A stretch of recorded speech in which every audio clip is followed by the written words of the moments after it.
அனைவருக்கும் இனிய காலை வணக்கம்.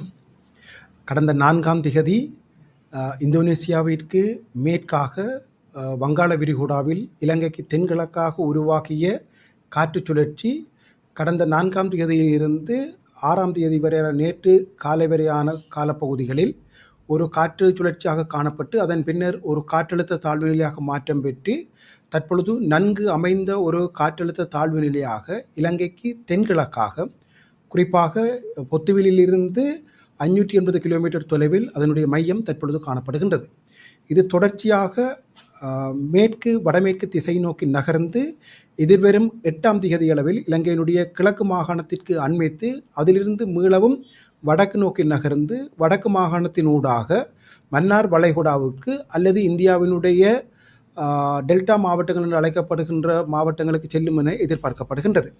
இலங்கையை பொறுத்தவரையும் இலங்கையினுடைய வரலாற்றில் பொதுவாகவே வடகிழ் பருவக்காற்று காலத்தில் இத்தகைய தாளமுக்க நிகழ்வுகள் உருவாவது வழமையானதாக இருந்தாலும் கூட 1870ஆம் ஆண்டிற்கு பின்னர் ஒரு ஜனவரி மாதத்தில் இது போன்ற நிகழ்வு வருவது இது இலங்கைக்கு அல்லது வங்காள விரிகுடாவை பொறுத்தவரையும் 21வது சந்தர்ப்பமாக காணப்படுகின்றது.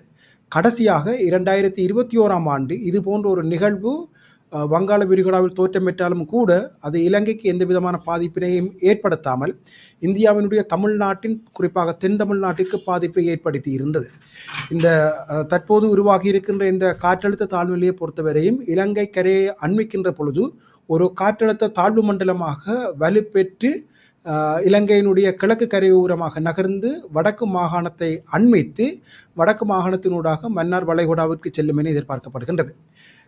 இந்த தாளமுக்கத்தினுடைய நகர்வு பாதையை பொறுத்தவரையில் 1906ஆம் ஆண்டிலும் 1908ஆம் ஆண்டிலும் நிகழ்ந்த அதே மாதிரியான ஒரு காற்றழுத்த தாழ்வு நிலையும் அதே போன்றது ஒரு பாதையினையும் இது கொண்டிருக்கின்றது.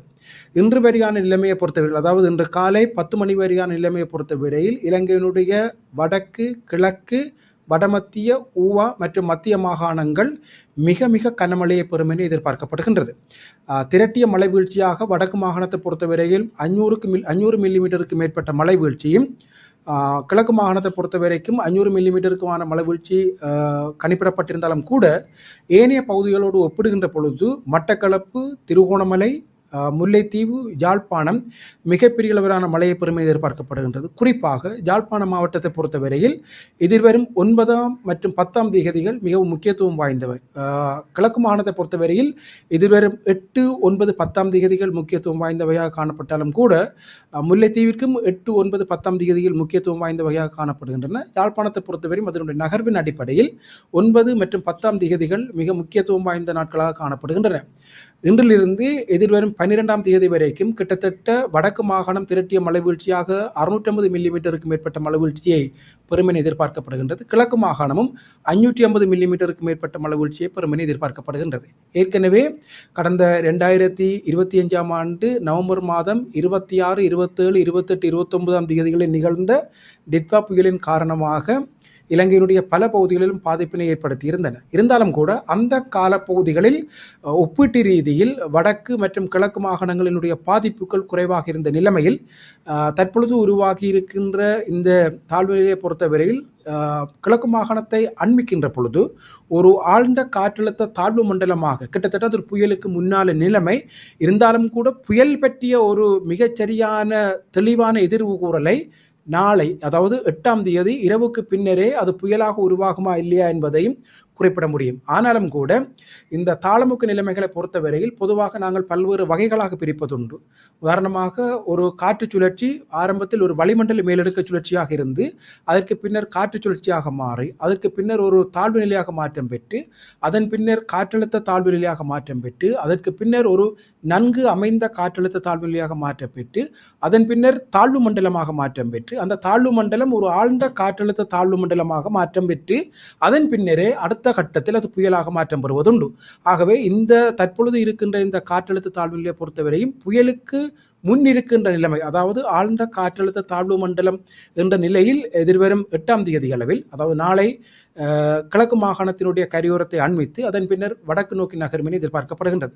சில சமயங்களில் இதனுடைய செறிவை பொறுத்தவரையில் இது எதிர்பார்த்த உண்மையில் ஆரம்பத்தில் கடந்த 4ஆம் தேதி தோற்றம் பெற்று 6 அல்லது 7ஆம் தேதி அளவில் கிழக்கு மாகாணத்தினுடைய கரையை அண்மிக்கும் என எதிர்பார்த்தாலும் கூட அதனுடைய நகர்வு வேகம் மணிக்கு 9 கிலோமீட்டரை விட குறைவாகவே காணப்பட்டிருந்தது.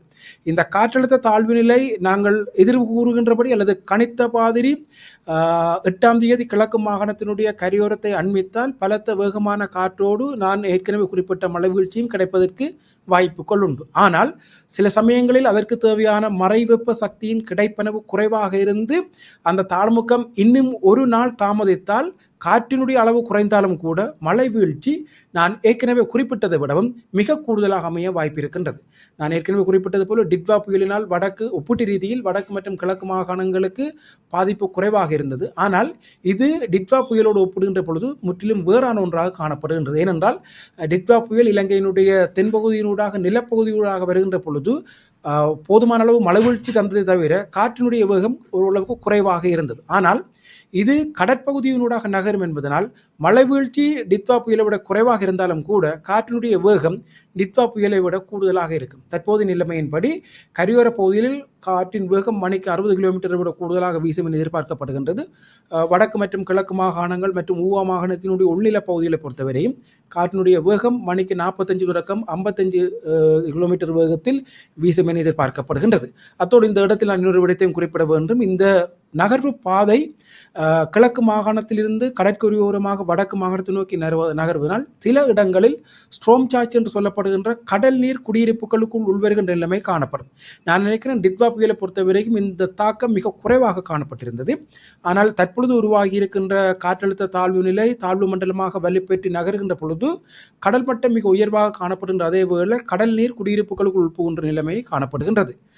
குறிப்பாக கிழக்கு கரையோரத்தோடு அண்மித்த யாழ்ப்பாணம், முல்லைத்தீவு, திருகோணமலை மற்றும் மட்டக்களப்பு பகுதிகளிலும் வடமத்திய மாகாணம் மற்றும் ஊவா மாகாணத்திலும் மத்திய மாகாணத்தின் பல பகுதிகளிலும் கணிசமான மழை கிடைப்பதற்கான வாய்ப்புகள் காணப்படுகின்றது. இன்று இலங்கையினுடைய தென் மாகாணத்திலும் மத்திய மாகாணத்திலும் பரவலாக மழை கிடைத்து வருகின்றது. தென் மாகாணத்தின் பல பகுதிகளில் வெள்ள அனர்த்தத்துக்குரிய நிலைமைகள் உருவாக்கப்பட்டிருக்கின்றன. மத்திய மாகாணத்தின் பல பகுதிகளுக்கு எச்சரிக்கையில் மிக தீவிரமான 2வது நிலை எச்சரிக்கை பல பகுதிகளுக்கு மண் சரிவு சார்ந்து விடப்பட்டிருக்கின்றது. இது கிழக்கு கரையோரத்தை அண்மிக்கின்ற பொழுது மத்திய மாகாணத்தில் குறிப்பாக மத்திய மலைநாட்டில் கண்டி, மாத்தளை, நுவரெலியா, பதுளை, மொனராகலை போன்ற பிரதேசங்களில் மிக கனமழை கிடைப்பதற்கான வாய்ப்புகள் காணப்படுகின்றது. ஆனால் ஒப்பீட்டு ரீதியில் ஏனைய பகுதிகளோடு ஒப்பிடுகின்ற பொழுது அம்பாறை, மட்டக்களப்பு, திருகோணமலை, முல்லைத்தீவு, யாழ்ப்பாணம், கிளிநொச்சி பகுதிகள் மிக மிக கனமழையை பெறுவதற்கான வாய்ப்புகள் காணப்படுகின்றன.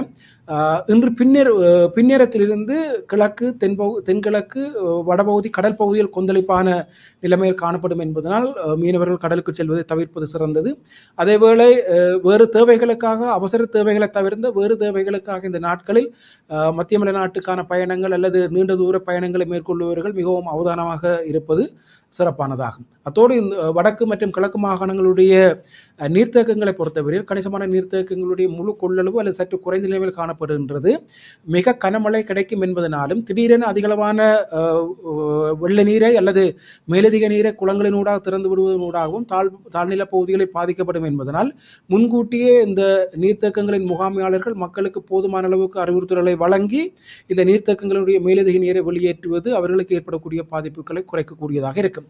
அதேபோல நகரத்தை அண்மித்த பகுதிகளில் வாழுகின்ற மக்கள் எதிர்வரும் 8ஆம் தேதி இரவு தொடக்கம் 9ஆம் தேதி 10ஆம் தேதி 11ஆம் தேதி மாலை வரைக்கும் மிகவும் அவதானமாக இருப்பது அவசியமானதாகும். கடந்த சில நாட்களாக இலங்கையினுடைய ஏனைய பகுதிகளோடு ஒப்பிடுகின்ற பொழுது கொழும்புக்கு நிகரான அளவில் யாழ்ப்பாண மாவட்டத்தினுடைய காற்று மாசாக்கம் காணப்படுகின்றது. பொதுவாக வழித்தர குறிகாட்டியில் மிகவும் மோசமான நிலைமையில் யாழ்ப்பாண மாவட்டம் காணப்படுகின்றது. உண்மையில் யாழ்ப்பாண மாவட்டத்தினுடைய உள்ளூர் காரணிகள் இவற்றுக்கு காரணமாக இருந்தாலும் கூட எல்லை தாண்டிய காரணிகள் குறிப்பாக இந்தியா அல்லது இந்தியாவினுடைய மிகப்பெரிய நிலத்திணிவிலிருந்து வருகின்ற வளிமண்டல மாசுக்கள்லாம் இலங்கையினுடைய யாழ்ப்பாணத்தினுடைய வளிமண்டல மாசாக்கத்திற்கு பிரதானமான காரணிகளாக காணப்படுகின்றன. குறிப்பாக இந்த யாழ்ப்பாணத்தினுடைய காற்றுத்தர குறிகாட்டியை பொறுத்தவரையில் அது ஒரு கிட்டத்தட்ட பாதிப்பை ஏற்படுத்தக்கூடிய நிலைமைக்கு வந்திருக்கின்றது என்பது ஒரு கவலைக்குரிய விடயம். அதாவது வளிமண்டல உணர்திறன் மிக்கவர்களுக்கு சுவாச கோளாறு போன்ற பல்வேறு பாதிப்புகளுக்கு இந்த காற்றுத்தர குறிகாட்டி காரணமாக இருப்பதோடு பல பிரதேசத்திற்கு மூச்சு திணறல் போன்ற சுவாசம் தொடர்பான பிரச்சனைகளுக்கும் இது ஒரு அடிப்படையான விடயமாக காணப்படுகின்றது. உண்மையில் கடந்த காலங்களோடு ஒப்பிடுகின்ற பொழுது எங்களுடைய பிரதேசத்தில் இருக்கின்ற பல காரணிகள் இந்த காற்றுத்தர மாசாக்கத்துக்கு காரணமாக இருந்தாலும் கூட இந்தியா போன்ற மிகப்பெரிய நிலத்தணிவிலிருந்து வருகின்ற எல்லை தாண்டிய மாசாக்க காரணிகள் தான் இந்த யாழ்ப்பாண மாவட்டத்தினுடைய வழித்தர மாசாக்கத்துக்கான அல்லது வழித்தரம் மோசமாக சிதைவடைவதற்கான பிரதானமான காரணமாக குறிப்பிடலாம்.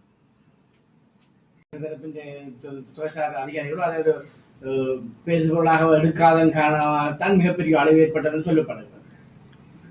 கடந்த நித்வார் புயலை விட பேரழிவை ஏற்படுத்துவது இவ்வகையான தாக்கங்களை வடபகுதி ஏற்படுத்தும்.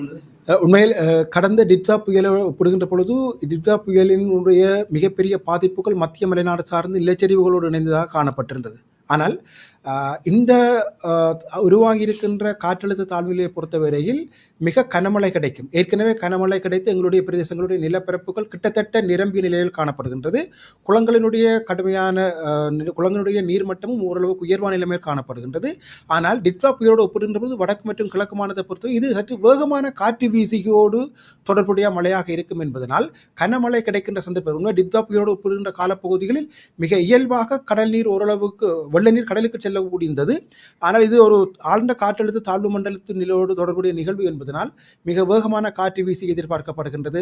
அத்தோடு சேர்ந்ததாக கடல் மட்டமும் உயர்வாக இருக்கும் என்பதனால் மிக இலகுவாக கிடைக்கின்ற மழை நீர் கடலுக்குள் சென்றடையாது. ஆகவே டிட்வா புயல் காலப்பகுதியில் யாழ்ப்பாணம் மிகப்பெரிய அளவு பாதிப்பு எதிர்கொள்ளவில்லை என்று கருதலாம். ஆனால் இந்த தாளமுக்கம் அவ்வாறு இல்லை. இந்த தாளமுக்கம் யாழ்ப்பாணத்தை தான் மிக மோசமான அளவுக்கு அதிகளவான மழை வீழ்ச்சியை கொடுக்கும் என்று எதிர்பார்க்கப்படுகின்றது.